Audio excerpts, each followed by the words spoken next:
Peter, I do want to note for folks who are watching, we're just getting reporting based on information from U.S. military officials that 3 U.S. Marines were injured in that explosion at the Abbey Gate. From the questions that you've been able to ask of the White House and from what we've been hearing from administration officials up to this point, does something like this change the calculus at all in terms of what happens on the ground militarily in Afghanistan? Any change to the diplomatic posture, given now that we know Americans have been injured and there are reports coming from other news organizations and other countries about some number of people, though we don't know who they are, having died as a result of these 2 explosions in Afghanistan? Yeah, Aaron, no doubt it changes things. How it changes things remains to be seen. But obviously what was already a dire and tense situation now just turned into an increasingly dangerous one with the potential for further attacks going forward. We have heard from multiple U.S. intelligence officials that the suspicion, the working hypothesis at this point is that, as you discussed with Ali, that ISIS-K was behind these attacks. Clearly, they were complex attacks, not one, but multiple, which indicates cooperation on the ground there. So again, the question goes back to the commander-in-chief, to President Biden. What decision will he make going forward? Can they successfully continue this airlift? Do they need to remove American troops and as many people as they can at this moment? And does that end the evacuation process? Or do they extend past this point because of what we have seen here? Does some of the contingency plans mean that the president would ultimately decide that he needs to go further into September to continue this effort? All the questions that are facing this president right now. All right, Peter Alexander at the White House for us. Much more to come, I would imagine, as the day continues. We'll leave you together. Peter, thank you. Now, as we've noted, we are awaiting word from the Pentagon on who's responsible, obviously, for this attack and how many people have been impacted, hurt, or killed there. The briefing from the Pentagon is set to begin moments from now. We do want to turn first to NBC News Pentagon correspondent Courtney Kube, who joins us from her post at the Pentagon, where she's been gathering information for hours, for days, actually, but for hours as we look at what's unfolding right now in Afghanistan. Courtney, what is the Pentagon saying about this explosion at this point? So about the 2 explosions, we know that there was one at the Abbey Gates on the southeast side of the airport in the corner, southeast corner. We now know that 3 U.S. Marines were injured in that explosion. And this is a gate where there has been a U.S. military presence for the past week or so. There's also been U.S. consular staff there at times. And what they're providing the Marines and at times U.S. soldiers with names of people who they can let through that gate. There has been a huge crush of crowds outside of these gates, and particularly at this one, the Abbey Gate, in recent days. And that has presented a real security concern for U.S. military officials. They've been worried that someone would be able to infiltrate that crowd, potentially with some sort of an explosive device, and carry out an attack.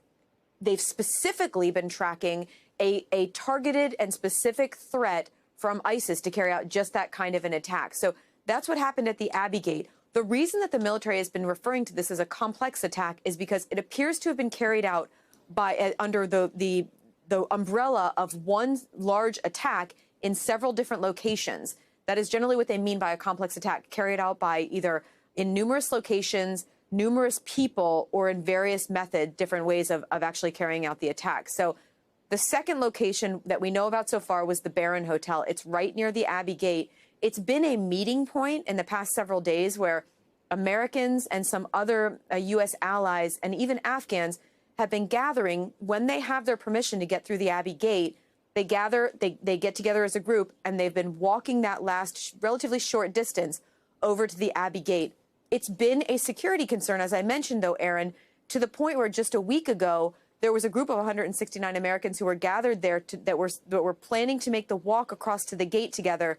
The crowd was so big, and it was unclear who may be mixed among them. The U.S. military made the decision to fly some helicopters in, pick those Americans up, and bring them into the airport safely. So, again, this has been an area of security concern for the military for several days now. It's also worth pointing out, though, Aaron, while we don't have any kind of attribution who may be behind this, the Taliban, when they took over Afghanistan and then when they took over Kabul, they actually are now responsible for the security situation in Kabul. They have been trying to create a sense of security and some stability in that area around the airport specifically, and they've sent their best fighters around there.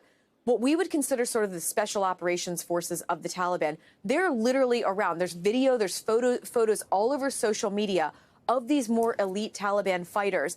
The fact that they were able, that whomever was behind this, it's pointing towards ISIS, but whomever was behind this attack, the fact that they were able to do it with the Taliban providing perimeter security, that is a black eye to the Taliban. So the question now is, how will the Taliban respond to this? Again, we're still trying to get to the bottom of who these additional casualties are. It seems very clear that there were casualties among Afghan civilians. The fact that there are so many have been gathered around there in recent days, it's not surprising that that would be the case, but we don't have any firm or clear numbers quite yet. Aaron. So, Courtney, you made a couple of points here that I want to sort of drill down on, if we can, a bit. The U.S. government anticipated that they knew that there was a threat over the last several days, that there was the potential for some sort of an attack. The Taliban has an interest in preventing an attack from happening, and yet here we are today with 2 explosions having happened. What do you know about the intel about the potential threats there in Afghanistan and how this still happened despite the anticipation that something could happen? So the specific intel that they were tracking was a plan by ISIS, and particularly in this case, it was the affiliate there in Afghanistan, ISIS-K, but even it was almost a sub-affiliate of that, which is kind of colloquially called ISIS-Kabul. They're the ISIS fighters who are literally inside of Kabul and have been for some time. They were tracking a specific threat from them that they wanted to target Americans who were trying to make their way to the airport or get through the gates. It was an attack that they were expecting to center right around the airport perimeter, so the gates. There was also a very specific time concern for when this could happen. So you've seen that in the last 12 to 24 hours, the embassy put out an alert and told Americans to stay away. There was a very real concern about today, as some sort of an attack today. And we don't have a whole lot of fidelity over what that looked like, but that's why they stepped up these warnings in just the last several hours. So among the concerns was a suicide attack and an explosion. So, which suggests that this is exactly what the U.S. government, the military, had expected to happen. That's exactly what unfolded here. Or what they were worried may happen. You know, I think there was a hope that again, the Taliban are the ones who are providing perimeter security around there. They've set up all these checkpoints. The Taliban don't want ISIS to carry out an attack either. So there was a hope that they would be able to stop it and stop any kind of an attack from happening. The U.S. military, they're providing their security. I mean, they basically are the walls in at the airport right now. So this was an attack that appears at this point it was on, outside the walls, at least at the Abbey Gate, certainly at the Barron Hotel.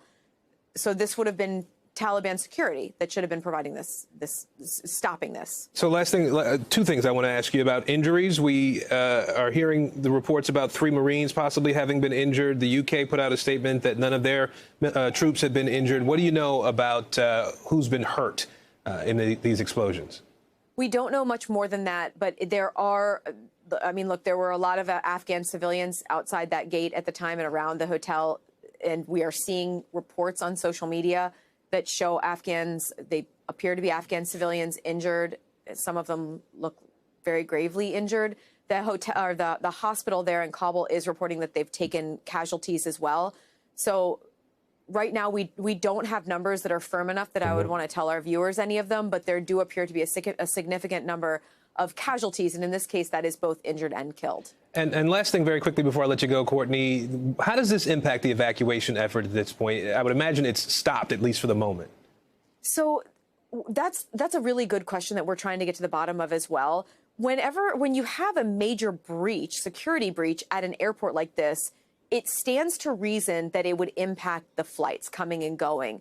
There are some indications, including on social media, that their flights may have slowed but are continuing, but we don't have a good sense yet. I mean, what is likely to be the outcome of all of this is at a minimum, it's going to slow down the evacuation efforts. There are several thousand people who are already in the airport. If they can continue the flights coming and going, those people could be cleared out. Those crowds could be cleared out at the same time. But without anyone coming into the airport, that will certainly have an impact on being on having anyone they can actually put on the flights once they clear out the crowds that are already there.